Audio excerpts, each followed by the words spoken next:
From WHYY and Billy Penn, it is hitting season. Hey there, podcast pals. I'm John Stolnis from The Good Fight and Billy Penn. You can follow me on X and Blue Sky at John Stolnis. Coming up, spring training is a month away. PECOTA projections are out. You're not going to believe where they have the Phillies in terms of their World Series favorites here. It's also Super Bowl week, in case you haven't noticed. Yeah, we're going to try and rope in another Phillies topic adjacent to the Super Bowl here as a way of trying to hang on to the headline of the moment. Also, have a couple of spring training questions, some Phillies-related questions that I'm thinking about as spring training approaches, again, about a month away. It's a roundtable edition of the podcast, so of course, joining me, Justin Klugh and Liz Roscher. Liz Roscher, you follow her on the X and the Blue Sky at Liz Roscher. Elizabeth, here we are again on a Monday night with a roundtable edition of the podcast, a month away from the start of spring training. How you feeling? A month away from the start of spring training is like saying you're a month away from starting a 2-month process that will eventually lead to something really exciting. That's why I said it the way I said it. It was a lot shorter. Yes, it is a lot shorter to the start of spring training in a month. Though I think we should all celebrate the fact that January is over. January was 8,000 days long, and it was a terrible month for pretty much everyone I know. Everyone I know, it was bad in some way or another, whether it was work or, just living life in this country. It's been bad news. I'm sure things aren't going to continue much in February, or aren't going to change much in February, but at the very least, it's a very short month. That's right. Not as much can happen, one wouldn't think, in a month with only 28 days in it, but I'm sure that we in America here will give it a shot. Justin Klugh, of course, from Baseball Prospectus. Follow him on the Blue Sky at Justin Klugh, also hosting those podcasts over at our Hittin' Season Patreon, which if you haven't heard him, go on over to patreon.com/Hittin' Season and lay down a buck or two to listen to Absolutely Hammered and The Dirty Inning. Justin, how you feeling, pal? Sad news today to start off the podcast, unfortunately, John. Your boy Kenneth, a.k.a. Caleb, a.k.a. Kingston, a.k.a. Kobe, a.k.a. Kyle, a.k.a. Kevin, a.k.a. Kyler, a.k.a. Kyrie, a.k.a. Kendall, a.k.a. Kieran, a.k.a. Caden, a.k.a. Caden with a Y, a.k.a. Colby Allard, has signed with the Cleveland Guardians with an invite to big league spring training. Your dream of finally calling him by the correct K name as a member of the Philadelphia Phillies has come to a close. I'm sorry to tell you this. I'm sorry to see Canine Allard go. I was. It's not even. We moved on to just words. Calvin with a K. Yeah, I was hopeful for Kal-El to give it another run here in Philadelphia, but it didn't work out. So that is sad news for sure. He was actually one of the few guys who actually had that number 5 spot at the end of the season who I didn't want to throw into the river. He kind of had that junk balling Pat Combs, Mike Mimsy left-handed starter that you knew wasn't good, but he wasn't as bad as the other bad guys they had in the number 5 spot in the rotation last year. So I guess there's some value there. I'm not sure what it is, but the Cleveland Guardians are going to find out, I suppose, as the season goes along. And, maybe there'll be a reunion one day. We can all cross our fingers. Well, he's got to retire eventually. He'll come home. Yeah, he'll probably broadcast, and maybe then I'll learn his name. Who knows? But we'll come to alumni weekend. I couldn't pick this man out of a lineup. Literally a lineup of baseball players. I couldn't pick him out. No. He'd be the only one on the Phillies I could not put a name to. And that's how I know it was him. Just like a guy. Looks like a guy. Hat, face. Where's Arms, the jersey hands. and everything? And there's a lot of names you can call him. I've called him most of them. Listen, it's Super Bowl week, kids. The Eagles are going to play the Chiefs. Right. The Eagles play the Chiefs in just a couple of days here, and I'm trying to think. I'm racking my brain. Like, we're doing a Phillies podcast on Super Bowl week where the Eagles are going to take on the Chiefs in a revenge Super Bowl from 2 years ago. It's a rematch. It's a huge game. This is a chance, a Philadelphia team could win a championship. These things don't come around all that often. We're doing a Phillies podcast, so obviously we're not talking about the Super Bowl. Is there anything the Phillies could pull off this week that would steal even some of the spotlight from the Eagles here on Super Bowl week? I'm really trying to think. Like, is there anything the Phillies could do that would make you take off your Eagles jersey for just a second and turn your attention to the world of the Phillies? Justin, is there anything the Phillies could pull off this week that would make you stop for a second and say, hang on, I need to stop thinking about this, obsessing about the Super Bowl for 20 minutes? The discovery of a female fanatic to continue the bloodline was the first thought I had. But I mean, barring some exceptions to this, this is an Eagles town first and foremost, yes. And they're about to play in the Super Bowl. In not only just the Super Bowl, as you said, in a revenge game of a Super Bowl they lost a couple of years ago. So this is about like even higher than the highest peak that they could possibly be playing at. I think even the Phillies at their pettiest would have to admit there's just no outdoing the Eagles in this particular moment outside of something on the level of like Cliff Lee coming back or whatever. But I looked at what the Phillies coverage was like the last time the Eagles were going to the Super Bowl in should be good. 2017 and in 2023. And in the first one, Bob Brookover had a piece on how good Rule 5 draft picks can turn out to be in the Inquirer.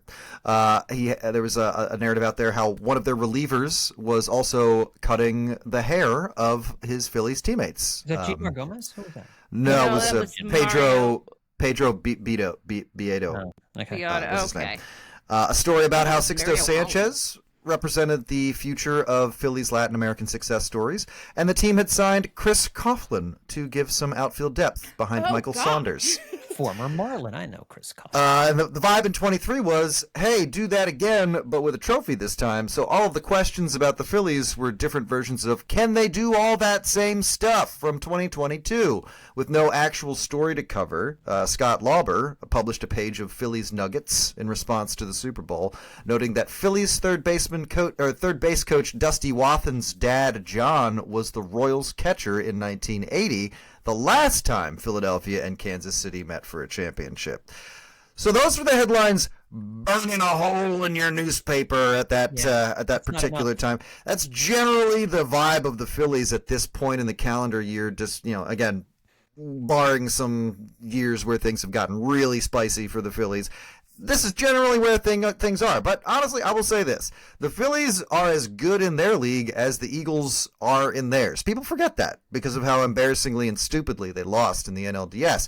But they have 3 straight playoff appearances, disappointing results, areas to improve. We're all familiar with disappointment. But the Phillies are a top 2 team in the National League. Not according to the PECOTA projections we're about to go over. But they are largely considered a top 2 team in the National League until proven otherwise. So really, all the Phillies have to do is start spring training, and that is the big event because, people forget. I forget. They are good. They are really good. They don't need a big story to outclass the Eagles. They need the season to start and for it to go as well as the last 3 regular seasons have. Liz, I think Justin is right about that, but I do think, if there was like a huge free agent out there, I think something like that could knock the Eagles off the front page for just a second, but I don't think there's anybody out there. I mean, if they signed Alex Bregman to I was just going to say, signing Alex Bregman would definitely do it, but not for any of the good reasons like you want. So, that there really isn't anything. The first thing that came to mind was they go back in time and sign Cliff Lee. Like, literally, that was the first thing I thought of. What about like something they could do? What about like a Bohm trade? What if they pull off a Bohm trade now? No, I mean, anything they do is just going to be, people will just be angry. Like, they're going to trade Bohm for who, for what? Now we have to spend time thinking about this and, analyzing this instead of planning our Super Bowl party or getting pre-drunk for the Super Bowl or watching more Saquon Barkley highlights. Like, there's nothing. The best thing the Phillies can do is do nothing. Do nothing, guys. It would have to be like an Alec Bohm trade for like Juan Soto or something. Like it wouldn't be even an Alec Bohm trade. That would be big, and that would be probably front page news, not the top of the page probably, but it would be front page news, and it would be a big deal. But Bohm isn't league wide like a star. I don't think you even classify him as a star. He's not a star. He's not a superstar. He's an all-star for once, but like his movement isn't going to like shake things up on such a seismic level, and the return they would get for him, as Liz is saying, would create more questions, which I guess does keep you talking about the Phillies this week. But again, at that's still, to me, that would be at a lower level than the Eagles playing a revenge game in the Super Bowl. Yeah, I don't think there's anything positive the Phillies could do. You know, if there's like a devastating injury to someone, that could certainly take it. But that's not the kind of attention we're looking for, stealing the spotlight. We're not looking for that kind of a spotlight stealing moment, right? We're looking for, you know, I was just trying to think, like, is there a mega trade they could make, bring somebody in? I just don't think there's anything out there like that that's, you know, that's possible. So it was just kind of an interesting thing because, I mean, there's no chance anything is knocking the Eagles off the front page for the next couple of weeks. But like you said, Justin, it's just about a month away before we get the pitchers and catchers reporting to spring training and we get to see them play catch, you know, and we get excited about catch. So, right. Like I said, all it still has to do is start, and it'll be very exciting. Just start. All right, well, let's get to the PECOTA projections that Justin just mentioned a minute ago. PECOTA, for those of you who aren't aware, it's a projection computer model that comes out every year. It's kind of a gauge. You know, they do simulations of the season like 1,000 times, 1,000,000 times, 100 million times. I don't know how many times they do it, but it's a lot. And they run through all the different scenarios and stuff. And they come out when they spit out these numbers and give you percentage odds of these teams winning the World Series, making the playoffs, all these different kinds of things. Here are their projections for, I guess this is getting to the World Series. I don't know if this is winning the World Series. Maybe this is for winning the World Series. It just says they're World Series favorites using World Series percentage. My guess is that this is getting to the World Series, being in the World Series, because I think if you added up all these numbers, I think it would be over 100%, I think. Maybe not. I don't know. But they have the Dodgers at 20.7%, far and away number one, which, again, totally makes sense. It's the Dodgers. We know they've won the offseason. They're the defending, you know, World Series champs, and so you get it. Braves at number two at 9.7%. The Yankees are at number three at 9%. The Orioles are four at 8.2%. The Cubs are at 5 at 7.1%. The Rangers are at 6 at 6.9%. Then you've got the Astros at 7th at 6.1%. The Mets at number 8 at 6%. The Twins at 4.7% come in at number 9. And then finally, your Philadelphia Phillies come in with the 10th best World Series odds at 4.6%. Liz, they've got the Braves ahead of the Phillies, which maybe you could argue that that's a possibility given the fact the Braves had won 5 straight division titles and last year maybe was a fluke because of all the injuries. I don't know. Maybe you can say it. We get the Orioles, the Cubs, the Rangers, the Mets, the Astros, the Twins. I mean, how off is this list? In to me, it seems way off. PECOTA is. Oh, okay. How am I going to say this? PECOTA is a way to generate discussion. I don't know that it's like people take it very seriously, and I think that's great if they want to. But I don't think it's definitely not real because it's all rated on a projected. It's all about how the teams are projected to do, which is not how they're going to do, because it's all based on how the players are projected to do, and nothing ever works out the way it's projected. Like nothing. Like I just can't. Like this list makes no sense to me. And that in and of itself is a reason to be like, you know what? This is just a way for us to talk about things and not something anyone should get seriously angry about. Though most of the internet who follows our friends at Baseball Prospectus don't see it that way. They get a lot of people talking to them about why things are the way they are. And I wish I could answer that. I don't know why. I don't know numbers. I can count them, but that's all I know how to do. Yeah. Go ahead, Justin. It's kind of like the Farmer's Almanac of baseball, where it's just That's like exactly it. If nothing out of the ordinary occurs, you can lock this all in as exactly what's going to happen. And you know, most of the time, things aren't going to work out that way. It's been right about teams. It's been wrong about teams. It's nothing you got to look at and think, well, I have to we have to do something. These numbers aren't what I think they should be. My favorite PECOTA projection was actually last year when the White Sox got a 0.00% chance of making the playoffs. And this actually then was brought up with their former manager, Pedro Griffel. How do you say his name? Pedro Griffel. Griffel. And they brought it up, and he was like, we come out, we see that 0% chance of making the playoffs. I'll tell you what, that motivates the heck out of me. I know it's a little bit of talk in the clubhouse. This is a division that obviously no one's scheduled to run away with, so why not us? We're here. We got to play 162 games. If we were out of it already, then why play? We're not out of it. We've got 162 games to play. We've got close to 40 days to prepare for those 162 games. I know they've got to do their job, and the percentages are the percentages, but our job is to prove them wrong. And you're like, wow, man, he got really worked up and fired up, passionate about that. And yeah, you put that on the bulletin board, and these players come in there, and they're like, yeah, I hate that they think we don't have a chance to make the playoffs. And then they were the worst team of all time. Of all time. And you read this quote again now, and you're just like, he didn't believe a single word that he couldn't have believed a single word. Was right. I mean, when he said, we got 40 days to prepare for those 162, are you guys not preparing before you get to spring training? Because, boy, I think I see part of the problem for the Chicago White Sox.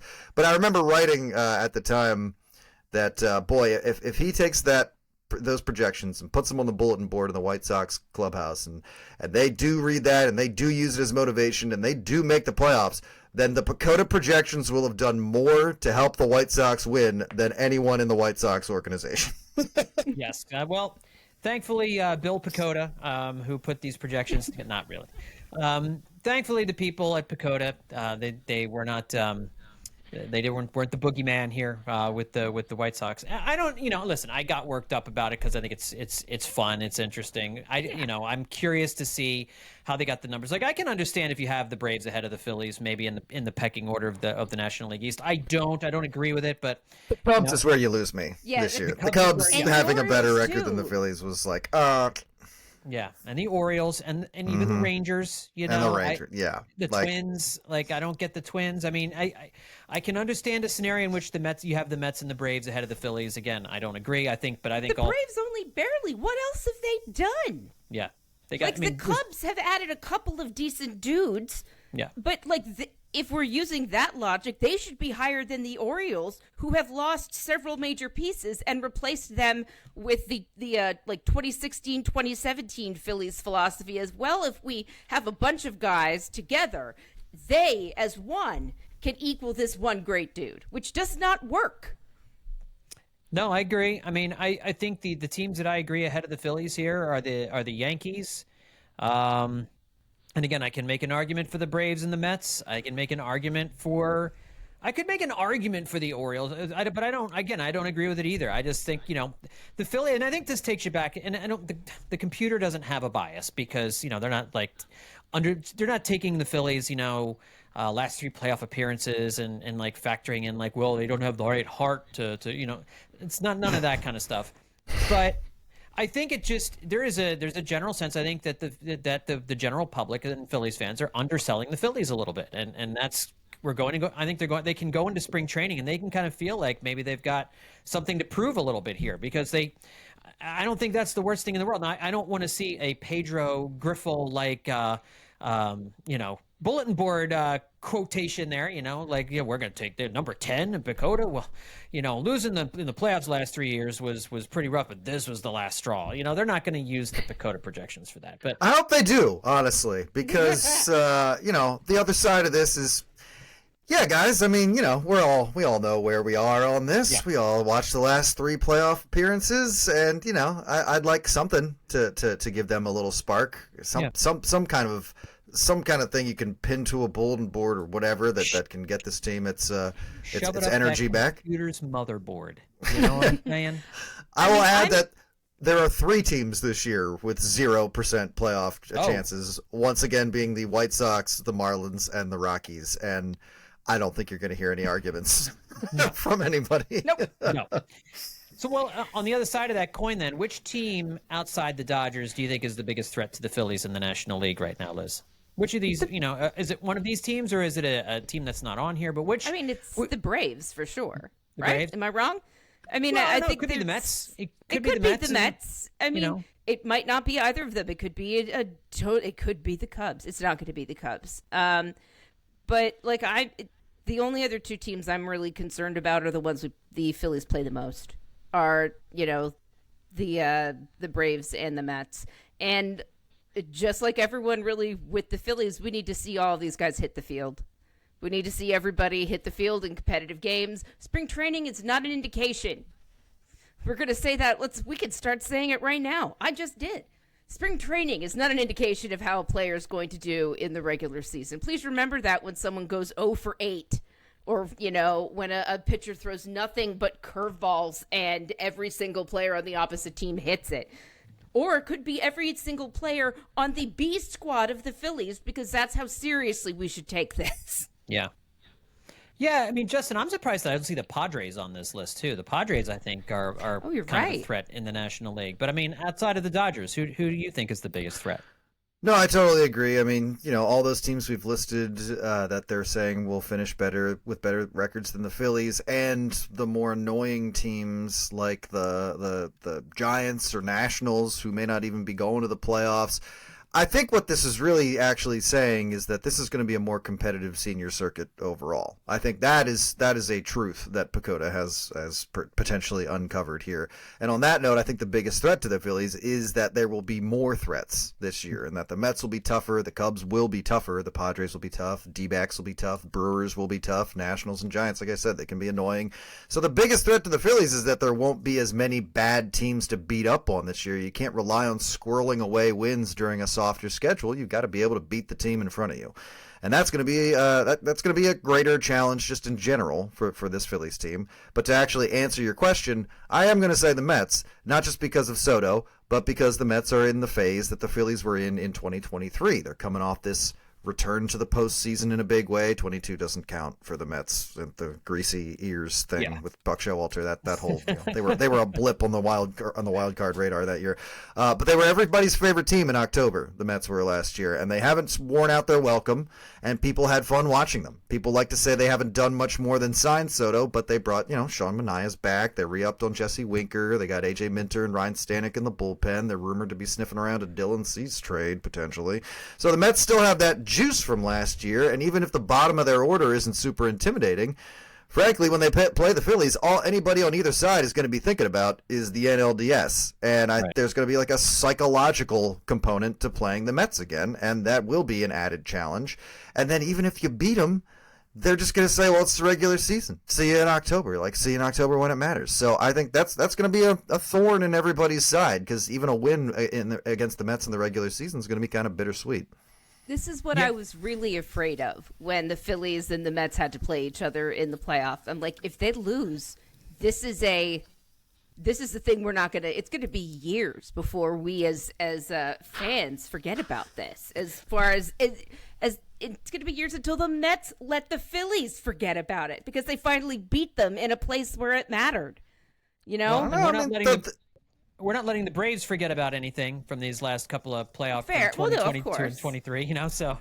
Yeah, and that's totally, that's how the game's played. But hey, look, how soon did you think the Eagles were going to get another crack at the Chiefs in the Super Bowl? I mean, that happened pretty quick. So things happen, and both the Phillies and Mets are good, and this is like another one of those rare times where they're both competitive teams, then the odds of them meeting again in the postseason are pretty good.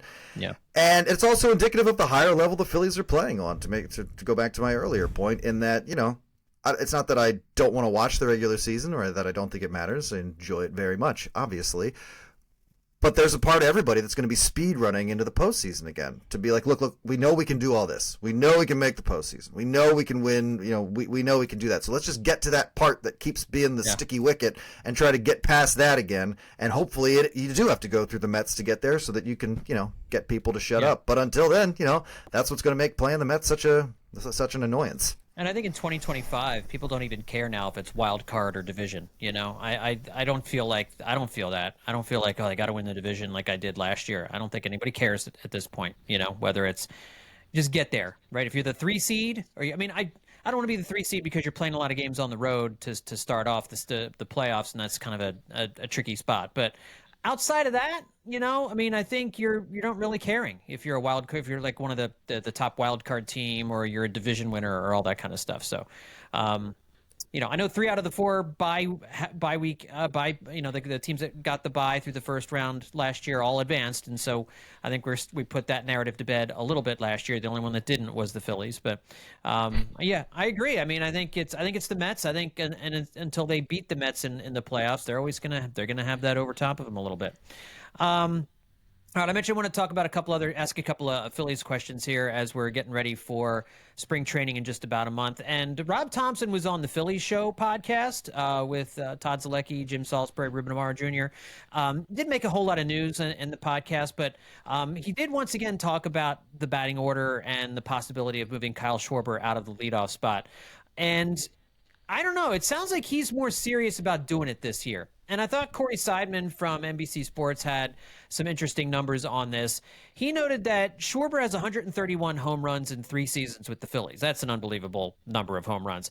86 of the 131 of them have been solo home runs. And I didn't realize this. All 12 of his playoff homers have been solo home runs. That's the number. I didn't realize that all 12 of his postseason homers were solo shots. So that's 98 solo home runs out of 143 total. That's just under 7 in 10 of his home runs have come with no one on. Just shy of 70%. The league average rate of home runs that account for only one run is about 57%. So it's like 13% higher for Kyle Schwarber. So can you imagine if he just suddenly this year's like they make an adjustment and he starts leading the league in like 3-run home runs? People are going to be ripping their hair out. Where was this these last 2 years? All these runs, triple the runs. Oh my God! You think 47 home runs in his first year, 46 the second year, 30, 38, 39 last year. I mean, just so many home runs and so many of them solo shots, and it's great. A Kyle Schwarber leadoff home run to start the game is great, but as we saw in Game 1 of the division series last year when he led off the game with a home run for the Phillies, that's a great start, but it doesn't always mean you're going to win. Generally speaking, it does, but generally speaking, you're going to win a game when Kyle Schwarber hits any home run, most of the time. Same thing with Bryce Harper and some of these other guys. So I don't know. I think that we all on this podcast have been, there's no better option. Leave Schwarber at the top of the lineup. He's comfortable there. It kind of works for this offense. I would really like to see them move him down in the order this year because I just don't know what the obvious solution is. I'm sure you guys have talked about it on Hitting Season. I've talked a little bit about it on Hitting Season. I don't remember the 3 of us on the roundtable talking about the possibilities of somebody else hitting at the top of the lineup. And now that Rob Thompson is saying it definitely sounds like they want to do that. Justin, do you have any thoughts on the leadoff situation with Kyle Schwarber and maybe getting somebody else up at the top of the lineup? And who would it be? Well, I don't think I really have an answer, though I will be curious to see what the lineup looks like with Schwarber batting lower in it. It's kind of this biblical text that an ideal leadoff hitter has an on-base percentage of like 350. Like that's generally where you want. And you look at the Phillies numbers, and based on last year, the guys who have the stats that would qualify them for that role are Schwarber and Harper, to a lesser extent Turner. Not too much of a lesser extent, but still. Obviously, Harper's not going to be leading off because, you want his bat where it is for the same reason you're experimenting with Schwarber's bat. So it kind of defaults to Turner in that situation, at least, again, looking at the offensive numbers from last year. But last year, he had grounders at a higher rate than everybody except Johan Rojas, but also converted more infield batted balls into hits than everybody but Rojas and Real Muto. So, that's a skill you would consider valuable in a leadoff hitter too, a guy who can still get on base on a slow roller in front of the plate. That's ideal. But the Phillies I don't know if you can really say they have like this elite on-base machine who's going to be able to maintain a 350 on-base percentage for a really long amount of time outside of the 2 guys I mentioned. So somebody's got to find another gear to be the leadoff hitter because until proven otherwise, I get why it's been Schwarber this whole time. That being said, this kind of like aligns with the Phillies' general approach here, that they're more interested in the potential of guys rather than what's literally happened in the past this season. You can see that in the acquisitions they made in the offseason. And, last year, probably it feels like less so this year, but last year they were investing a lot in Johan Rojas and trying to put a little more weight on his shoulders. And I'm not saying it's got to be him, but it would just be really cool to see in spring training a guy like Rojas or a guy like Marsh or a guy with like great foot speed who's able to get on base and use their speed and be like a leadoff hitter, be like a leadoff guy, whether it's like a throwback '90s leadoff guy who is really fast and gets on base, or a more modern leadoff guy who just is putting up the on base numbers that you want to see more consistently. I think you want to see in spring training which of these guys can take that next step, and even for just like I don't know, I mean I don't want to have to go to a committee again, but like even just for the first couple months of the season, see who's portraying that skill perhaps better than they have before, who has gotten better at that particular skill set that a leadoff hitter should have. And then you can start having a bit more of a wider conversation about it, because as of now, you're kind of looking at these veteran guys, and Trey Turner's got his own questions to answer this year. I'm not sure if putting him in the leadoff spot is going to be super helpful for him. So it remains a quandary, but I'm curious to see Schwarber batting lower, and I kind of want to see somebody start acting like they could take over that role in the long term. Liz, your thoughts? So I've spent this time looking up some of Bryce Harper's home run stats, because there's been a narrative with Harper as well. He always hits home runs with no one on base, and I feel like that's not just something we're saying. It is true. He hits a lot of solo homers. Not as many as Kyle Schwarber, but he hits a fair amount of solo home runs. I don't necessarily think this is a team problem. Harper he bats third. He's supposed to bat with other people on. It doesn't seem like it happens. He has more solo home runs than he has other types in most years. And so I think it feels more like a Phillies problem to me. Like you could put Schwarber wherever you want. Unless guys are getting on base ahead of him, it doesn't matter. He has a better chance of having guys on base if he hits lower in the order, but I don't quite. I mean, they're gonna do something, because the problem with Schwarber is pretty glaring. But I don't know. I don't know how much this is going to really fix the problem unless more guys start getting on base. Like in 2022. Harper started the season by hitting like an unbelievable amount of solo home runs. 1, 2, 3, 4, 5, 6, 7, 8, 9, 10, 11, 12, 13. 13 solo home runs to start. 14 to start the year in 2021. In 22, he started with 8. Like, these guys hit a lot of solo home runs because they've had a problem with getting guys on base. And so you can drop him in the order, but I don't know if it'll help all that much.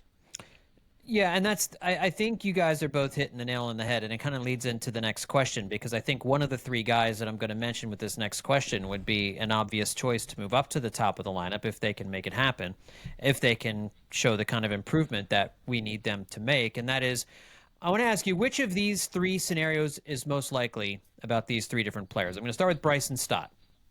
Bryson Stott saw his OPS fall 76 points from 2023 to 2024, and he saw his batting average drop from 280 to 245. Now, the reports came out after the season that he was battling a sore elbow.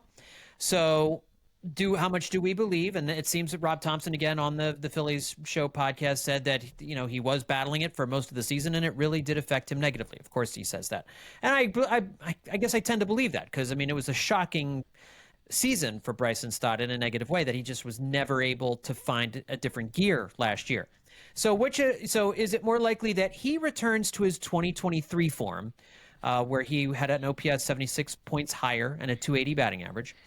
Is it more likely that Brandon Marsh, who went from a 277 batting average and an 829 OPS in 2023 to a 249 batting average and a 747 OPS with a strikeout rate that was well over a third of the time in 2024, does he return to his 2023 form?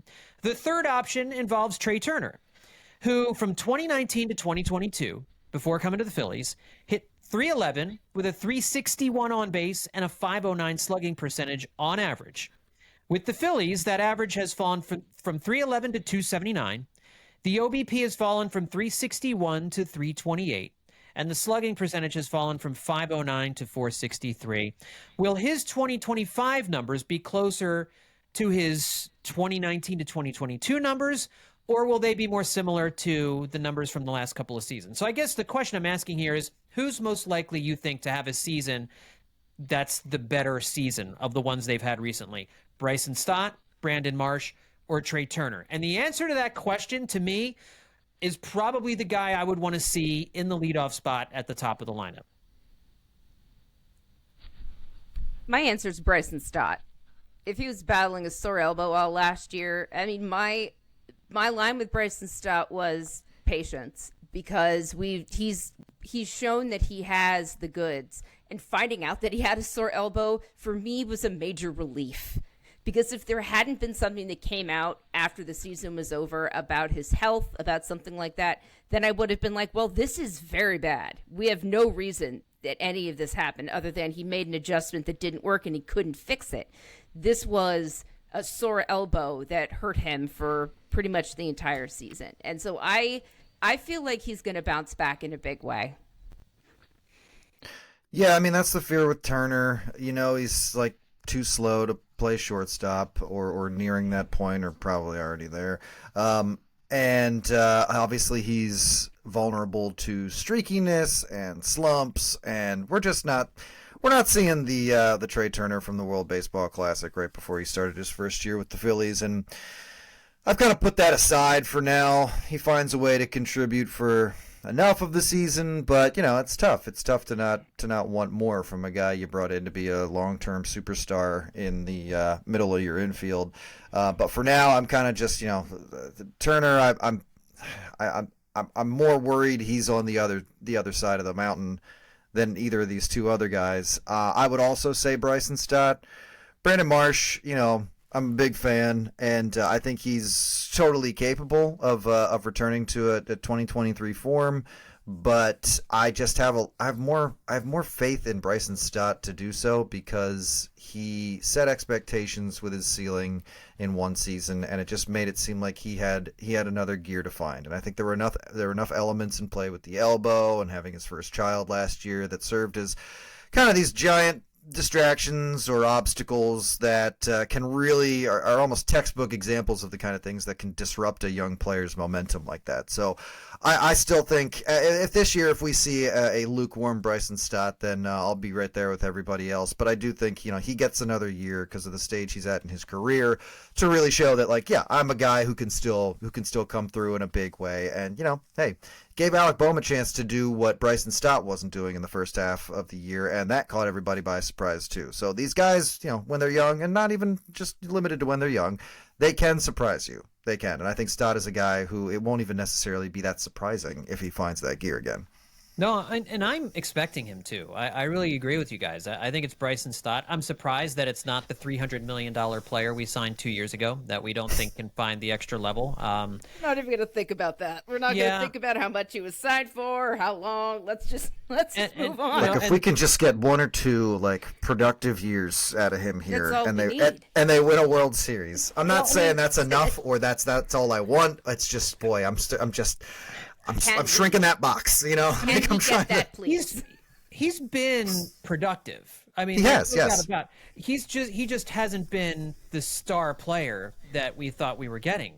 You could say the same thing about Castellanos in a lot of ways. There was a version of him that you signed, and then the version of him when he was here. And I'm not writing a screed about how this was a total bust, because that's not true in either case, not at all. But It's just you thought there was another guy in there, and he got here, and they were both just kind of not that guy.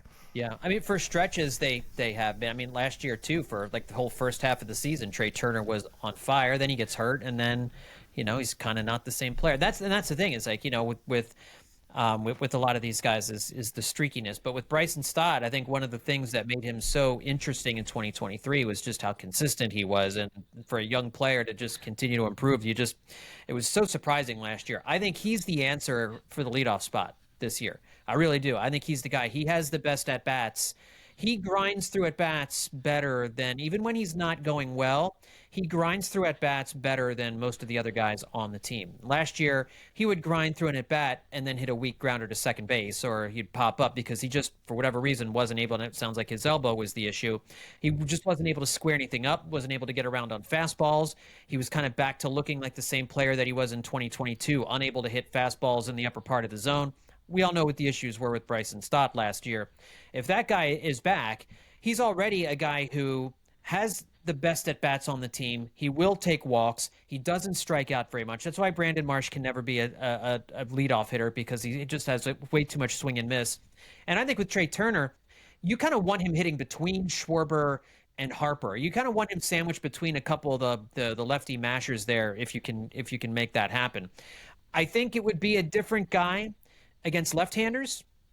I don't think you're having Bryson Stott bat lead off against a lefty. Maybe that is where you go with a guy like Trey Turner in the leadoff spot against a left-handed pitcher. You probably want to have a right-handed hitter in that spot, and Trey Turner, or even, maybe if JT Realmuto is going well, you have him at the top of the lineup. But there's not a lot of great options. I think you're right. If Johan Rojas could figure it out, he'd be phenomenal at the top of the lineup. But, I mean, none of us are holding our breath on Johan Rojas finding that gear.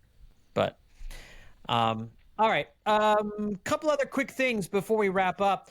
They're starting to get, we've got the spring training invites are out. We know who's going to be there. Who are you guys most interested in seeing when they get down there? Like, I think for me, it's the prospects, right? Like, I kind of want to see Aiden Miller. I kind of want to see Justin Crawford. Like, I think those are the guys that I'm most interested in seeing. Justin, I mean, who are you most interested in watching in spring training a month from now? Well, you're going to hate it. Don't say Max Kepler. Don't you dare call me Max Kepler. Well, so look, we're kind of at a point with a lot of these guys that we know what kind of to expect. I mean, if you're going to ask the other question that I've prepared to ask, which is which Phillies player has the most to prove this spring, then I will have a different answer. Okay. But we're leading off here. I am most interested in watching Jesus Luzardo. He's another guy that he's new. He improved the rotation by all accounts, but he is a also frustrating pitcher to everybody. You need to just prepare for that now. He is going to drive people nuts at certain times. He allows a lot of walks. He can miss the zone consistently. He's going to experience some pitfalls on occasion. So I'm very interested in seeing him pitch. Also saying that is a trick so that I could distract you before I say I'm interested in seeing Max Kepler, because I am. Because as of now, there's no guarantee it's not a complete disaster. I said that wrong. There's no guarantee it's a complete disaster. I can see exactly where the narrative will go if he underperforms, but even if he does, in spring training, he might go absolutely ham on preseason pitching and get everybody's hopes up. Now, I bring this up not just to be a troll or to keep saying his name, as we are legally obligated to say his name multiple times in every podcast since the Phillies signed him, apparently. I tried but the thing is, but it's fine. That's the thing why we're is, here. to almost to refute Liz's points earlier that it's not real in spring training, the thing is, historically, the guy Kepler has been in spring training has typically translated into who he's been in the regular season. In 2021, he went from March 2nd to March 29th without a hit, going 0 for 32. Then he had the worst season of his career, I think, hitting like 211 that year. Then he came into 2022 spring training. They were like, he's made some adjustments. He's going to hit lefties better. And that did carry over into the regular season. He went from a 157 hitter versus lefties to a 243 hitter versus lefties. In 2023, he seemed to benefit from the shift ban. Everyone was like, he's one of these guys. Him and Joey Gallo at the time they were talking to on the Twins, saying like, hey, they're banning the shift. That was a real problem for you guys. Is that going to be helpful? And he's like, look, I hit a ground ball the other day to the right side, and it actually got through. And like, that was really exciting for me because that stopped being a thing for me. And he had the best season statistically in 2023 than he'd had in years. So Kepler, I am curious to watch because he's usually giving you a pretty good window into how the regular season's going to go as well. All right. Canary in the coal mine. I like it. Okay. Liz, how about you? I'm excited to see Luzardo as well. I want to see some Andrew Painter. I know they don't have him scheduled to pitch, but he'll be doing things. He'll be throwing, and people will be oohing and eyeing, and we'll get reports. And that's what I want. I want to see in here. And I'm excited to see Jose Alvarado. After I talked about him being in the best shape of his life recently, I want to see how that works out. He looks great. He's always had a great mentality. He's always been willing to mentor young pitchers in the bullpen. And I think like getting into shape is just going to make all of that even better. I'm super excited to see him. I'll say the other guy that I'm interested in seeing is Jordan Romano. They are relying on him to bounce back here in 2025 and be one of their late inning solutions with Jeff Hoffman no longer in the fold and Carlos Estevez now with who did he sign with? Kansas City? Huh? The Royals, yes. Royals, yeah, right, okay. Yeah, so it means they need Jordan Romano to be the bounce back guy that they think he's going to be, that he was in 2022 and 2023. So I'll be interested to see. Again, you can't take anything really out of the spring training results. I mean, Romano could get blown apart in spring training and it'd have absolutely no effect on the regular season because they're working on stuff. So all that with a grain of salt. But I am looking forward to seeing what his stuff looks like in spring training, along with all the kids. I'm interested in seeing. I want to see what Justin Crawford looks like. I want to see what Aiden Miller looks like. I want to see, Mick Abel is going to be in camp. Moises Chassé is going to be in camp. They got Gene Cabrera is going to be in camp. The three of their other good young pitching prospects. I want to see how they look against major league competition. So that could be a whole lot of fun. And just the Justin Crawford rankings are all over the place right now. Like there are some people who think he's a top 50 guy, and there are some people. I talked to Eric Longenhagen from Fangraphs who has him at like number 8 in terms of Phillies prospects. So there is a wide variety of opinion on Justin Crawford. I'm interested to get my own 2 eyes on him in spring training and see what he looks like. The last thing, Justin, you alluded to it. Which Phillies player has the most to prove this spring in Clearwater? And you said you had a different name. I do. Then Max Kepler is what I'm reassuring you. It's not Max Kepler. Though you can make an argument for it. You can make an argument. Anyway, point is, Stott has to prove 2024 is the fluke. Turner's got to prove he can play at a high level and isn't on the other side of the mountain yet, and he can handle shortstop defensively. Rojas has to prove he deserves the chances he's going to get. Real Muto has to prove he hasn't aged out of his position, but I'm going to say Alec Bohm, because Alec Bohm you can make the argument he was the main character of the Phillies last year and into the offseason even. Yeah. And Bohm needs to prove that he is grown and that he's young, so he's still capable of that. He needs to prove more consistency. He needs to prove to some people more maturity, but he needs to establish truly who Alec Bohm is. Like, there's a lot we know, but the fact that he caught a lot of people off guard last season with that all-star first half means he's capable of doing more than you expect him to. And I find myself pretty invested in Bohm as a fan. I don't expect him to go to a higher level than his highest level last year, but it's more about maintaining that level for a longer amount of time. So I find myself like invested in him because I want to see who shows up wearing his jersey this year.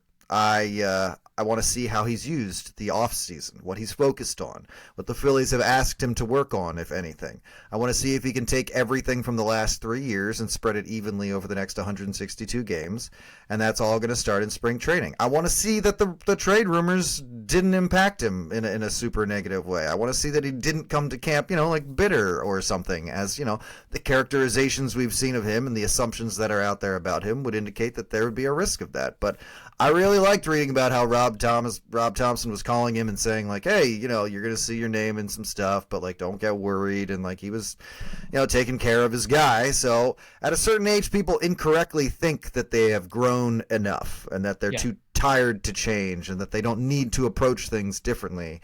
And it's the world that's wrong, not them.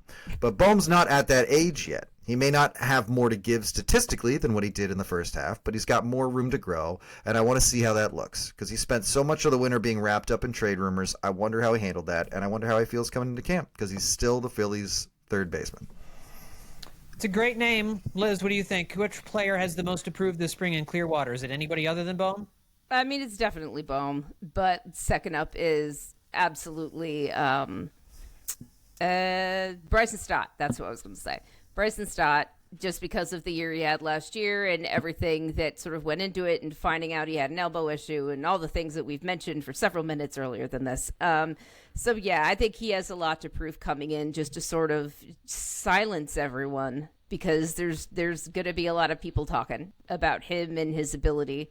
And like, never have I seen a fan base turn quicker on a player. I mean, it was real fast. I was honestly surprised. Like, no, he was not doing well, and it was not quote unquote acceptable to us as fans. But he's still really young. Yeah. And I was really surprised at how many people were like, "Get rid of him. He's a bum." Yeah.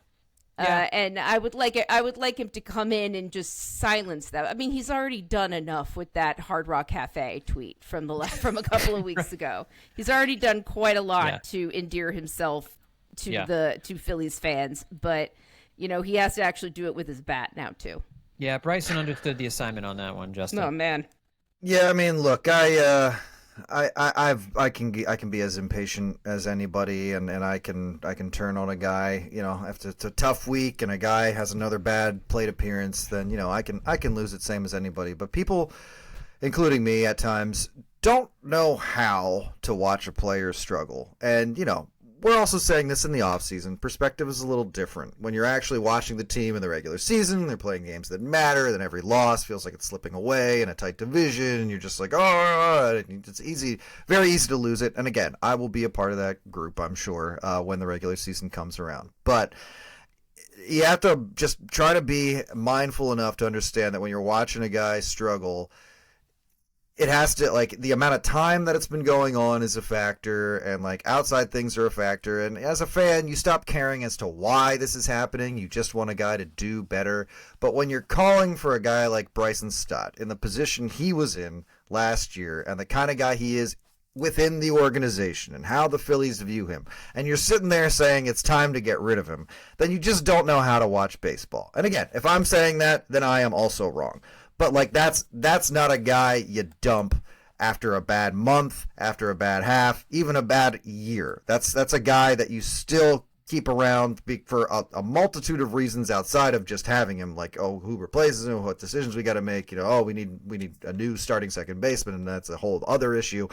But like, he is a young player that they've invested a lot in. He was one of their top prospects, and he is a great young player who I do think is going to be better in 2025. So to just to be calling for him to be cut is just like, you're being emotional and unrealistic, and you have to be able to realize that about yourself in that case. Now, in the case of some other guys, you're totally not wrong, and those people should be fired into the sun. But in Bryson Stott's case, no, of course not. Yeah. Without screaming at Taijuan Walker in Kansas City. Right. That was a perfectly rational reaction. Yeah. No reason for him not to be strapped to a rocket somewhere. Actually There's no doubt. Yeah. Yeah, no, I get it. And I think, remember the daycare, with the things turned on the daycare pretty quickly. I mean, I think the time of that being cute has kind of moved along. These guys need to perform first, and that's, I think they will this year. I think, like I said, Bryson Stott I'm more confident about than Alec Bohm.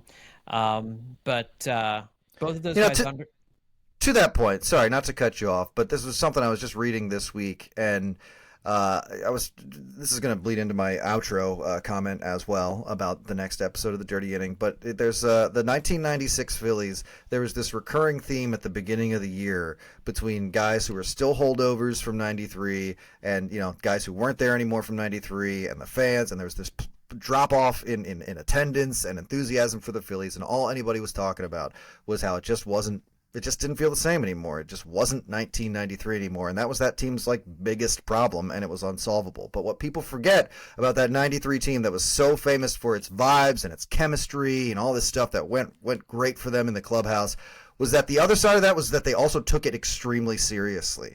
And that Pete Incaviglia, who was still there, or who had come back in 1996, was like, yeah, there's guys who just, they just get up and leave, after the game. They don't stick around. They don't talk about baseball. And I'm just bringing this up to say that, it would be kind of interesting to see this version of this Phillies team, which has been very much defined by its vibes, kind of turn around and say, hey, look, this year you're not going to hear a song. This year, we're still going to, have fun and stuff, and maybe the cooler celebration thing. You don't want to lose all the fun aspects, but maybe you see a more serious and more business-like team because they're like, look, we got a job to do, and we have not done it yet, and the clock is ticking. So I'd be kind of curious to see a pivot of sorts in that regard. Totally. And I wanted to throw one more name into the mix for proving it in spring training, and I'll say Ranger Suarez, who is pitching for a contract.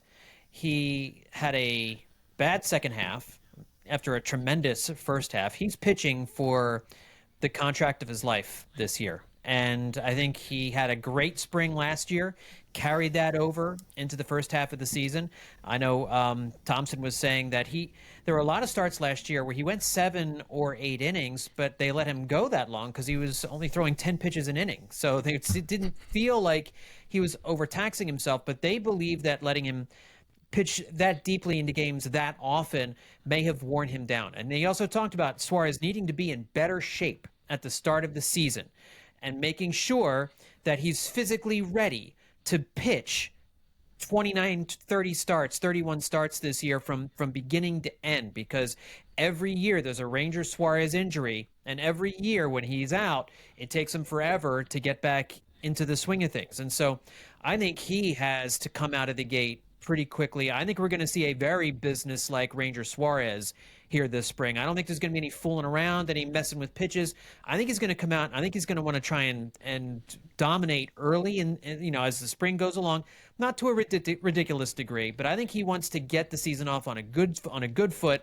because he's pitching for a contract, and it's not going to be with the Phillies. It's going to be as a free agent next offseason, and that's what he has to do this year in order to kind of prove it to whatever team might want to bring him aboard. So I'll throw Ranger Suarez's name into the mix there. All right, let's wrap things up with some final thoughts. Liz, final thoughts on this evening? Sure. Before we hit record, we were talking a little bit about, just very slightly about basketball and the trade recently that sent Luka Doncic from the Mavericks to the Lakers and sent Anthony Davis back in return. That's a trade that is bonkers on almost every level. Was kind of provably a bad idea, and it sort of changed the face of it, changed the NBA, changed sort of like the way the Lakers are looked at now. And we were talking a little bit about what trades in baseball have been like that, and we came up with a couple of ideas, mostly that it included the Red Sox, like with Mookie Betts. But if you out there in listener land have any ideas, please let me know on Blue Sky. Liz Roscher, bsky.social. Yes. That's it. That's my final thought. I got nothing else. Okay. Mm-hmm. The Blue Sky handle still is getting me. I'm still not able to tell people. I'm just Liz Roscher on Blue Sky. I shouldn't have tried to do the rest of it. Just Liz Roscher on Blue Sky. I'm also on Twitter, but now I don't have to be there all the time, or ever if I don't want to ever again.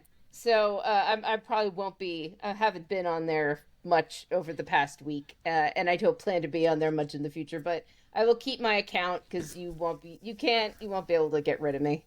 Yeah, never. Justin, final thoughts.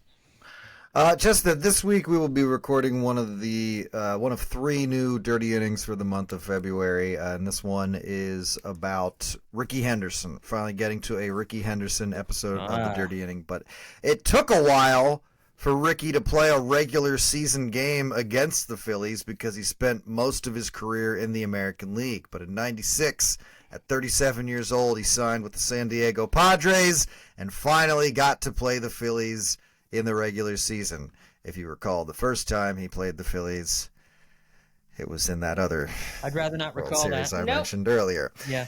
So he had actually already beaten them in the World Series before he'd played them in the regular season once, which is an interesting little tidbit. But we had a great episode planned about the '96 team, about the vibes of that team, and about the Rickey Henderson, the first time he played the Phillies in the regular season and the games that resulted from that. So that'll be a lot of fun, and that'll be this week. That'll be a great episode. I love those mid-'90s. I don't love those mid-'90s Phillies.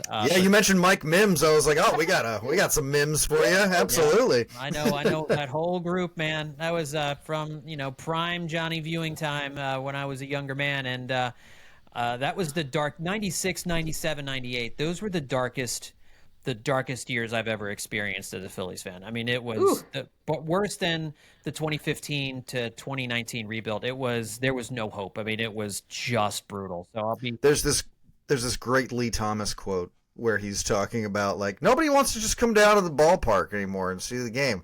Oh, they got to know that like the team's gonna like go to the World Series and be really good. They can't just come down and like enjoy the game. And you're like, boy, what? Lee. Man, what are you doing? It's time to shuffle off to the old nursing home. What is coming out of your face? Yeah, that wasn't a wise statement by Lee Thomas by any stretch, but that'll be fun. It's at patreon.com/hittingseason, by the way, to listen to the Dirty Inning. And let's leave it there. We'll wrap up this episode of the podcast with those final thoughts. Again, folks, make sure to check out all of our great stuff over at billypenn.com. That is our home for this podcast, and you can get to all our stuff at the billypenn.com landing page, billypenn.com/hittingseason.